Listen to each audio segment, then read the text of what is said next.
day, everyone. Let us enter the portal of English language classroom.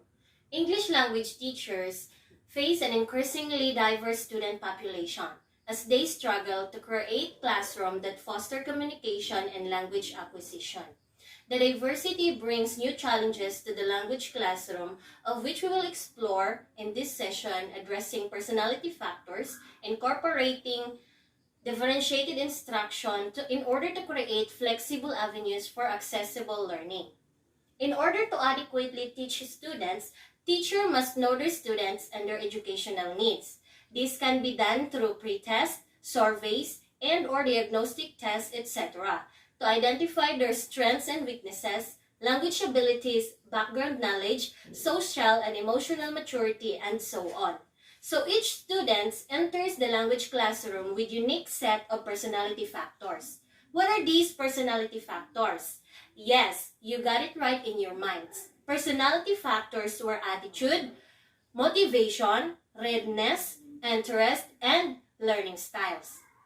In attitude, Euler and his colleagues argued that positive attitudes were beneficial and negative attitude contributed to the inability to become proficient. Students' attitude towards learning the language or the lessons impact the output of it. Motivation of learners can be intrinsic when language learners were interested in the lessons or activities that were taking place inside the classroom and satisfied to participate in those activities. Of course, there are some students that are intrinsically motivated, through in the form of reward, honor, advancement, or even punishment that these external influences teacher has control over within the classroom setting to encourage and promote language learning acquisition. Discerning on the motivation of students contribute to the creation of appropriate lesson with stimulating input. The readiness and interest of students. These two are crucial in the sense that this will help the teacher determine the starting point of his instruction, knowing if the students are ready to learn, ready for the next challenge to be taken, and their interest, the excitement of wanting to learn something new, and curiosity, it matters. Another personality factor are the learning styles of each student. Just as everyone has a unique fingerprint, every student has an individual learning styles. So, learning styles are students' methods of absorbing and processing information. This is how they receive and process taking in the lesson or interacting with information. It is shaped by myriad of factors including cognitive function, environmental influences, and personal experiences. Well known to these styles are multiple intelligences of Sir Howard Gardner that the teacher must take account with. Researchers have developed several models, and one popular theory describes three main learning styles: the auditory, visual, and kinesthetic. Auditory learners absorb information best by listening.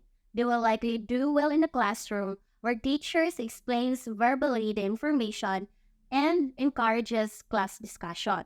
Whereas visual learners take in information from seeing it. They will respond to practical demonstration and videos. They will absorb information better from looking at illustrations and presentations than participating in class discussion. While kinesthetic learners do best when they can perform the task, learning by doing.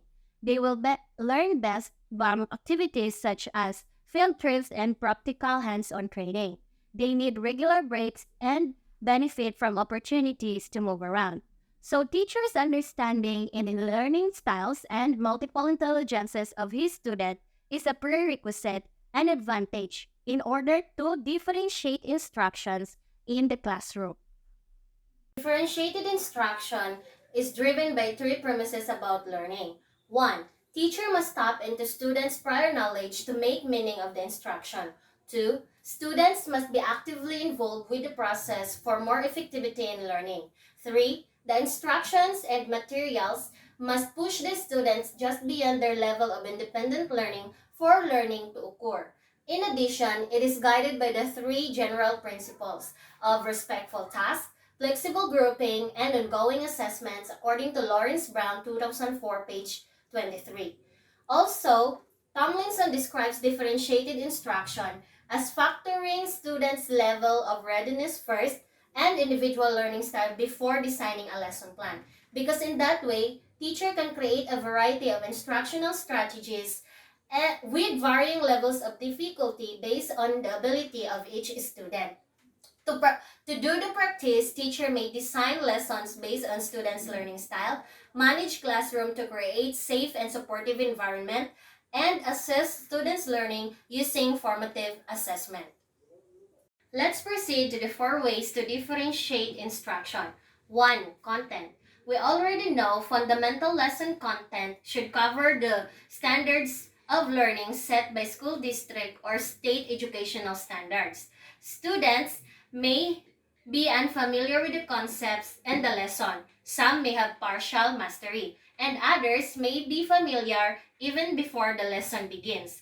That is why in content, teacher design activities that covers various levels of Bloom's taxonomy, going from lower order thinking skills to higher order thinking skills. Examples of differentiating activities of content are match vocabulary words with definitions, or think of a situation that happened to a character and give a different outcome. And also, let students create a PowerPoint presentation summarizing the lesson. Number 2, the process. Each of the students has preferred learning style, and successful differentiation includes the delivery of material to each style. Examples of differentiating activities for process are provide textbooks for visual and word learners to learn word meaning, allow auditory learners to listen to audiobooks or audio presentation, give kinesthetic learners the opportunity to complete an interactive assignment online. In this area, students can work in pairs, small groups, or even individually, guided by the support of their teacher based on their individual needs. Number 3, product, is what the students create at the end of the lesson to demonstrate the mastery of the content, like tests, projects, reports, etc. A teacher can differentiate activities like visual learners create graphic organizer of the story, auditory learners give an oral report or speech part performance, kinesthetic learners build diorama illustrating the story. Number 4 is the learning environment. There should be flexible classroom layout incorporating various types of furnitures and arrangement to support both individual and group work for optimal learning. It should be safe, supportive, free from bullying, and inclusive.